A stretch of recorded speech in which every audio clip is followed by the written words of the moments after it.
ভারতের বিপক্ষে ওপেনিং ব্যর্থতার কারণে ম্যাচ হারার পরে যেন এবার যেন সাকিব আল হাসান এমনকি তামিম ইকবালের মতো হার্ড হিটার ব্যাটসম্যানকে একাদশে নিয়ে কঠিন শক্তিশালী একাদশ ঘোষণা দিল নিউজিল্যান্ডের বিপক্ষে বাংলাদেশের বিসিবিতে নতুন আসা ফারুক আহমেদ। আজ যা দেখে রীতিমতো অবাক হয়েছেন হাজারো কোটি ক্রিকেট ভক্ত সমর্থকরা। হ্যাঁ দর্শক, বিস্তারিত জানুন পুরো ভিডিও জুড়ে। দেখা গিয়েছে মনে বড় আশা নিয়ে ভারতের বিপক্ষে মাঠে নেমেছিল চ্যাম্পিয়ন ট্রফির প্রথম ম্যাচে বাংলাদেশ দল।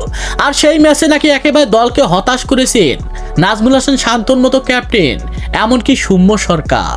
আর তাদের ব্যর্থতার কারণেই যেন ভারতের বিপক্ষে ম্যাচ হেরেছে বাংলাদেশের মতো শক্তিশালী দল। আর এই ব্যর্থতা যেন কিছুতে রাখা যাবে না বাংলাদেশের একাদশে।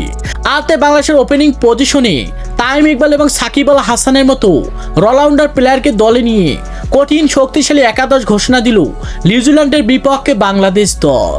তো দর্শক, চলুন এক নজর দেখে আসা যাক কেমন শক্তিশালী হতে চলছে টাইগারদের একাদশ নিউজিল্যান্ডের বিপক্ষে। ওপেনিং পজিশনে তামিম ইকবালের সহসঙ্গী হিসেবে মাঠে নামবে সৌম্য সরকার। 3 নম্বর পজিশনে আসবেন তাওহিদ হৃদয়। 4 নম্বর পজিশনে আসবেন hard hitter batsman Mahmudullah Riyad.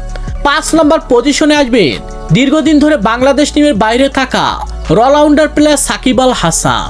6 নম্বর পজিশনে আসবেন জাকের আলী। 7 নম্বর পজিশনে আসবেন রিশাদ হোসেন। 8 নম্বর পজিশনে আসবেন শেখ মাহদি। 9 নম্বর পজিশনে আসবেন তাসকিন আহমেদ। 10 নম্বর পজিশনে আসবেন শরীফুল ইসলাম।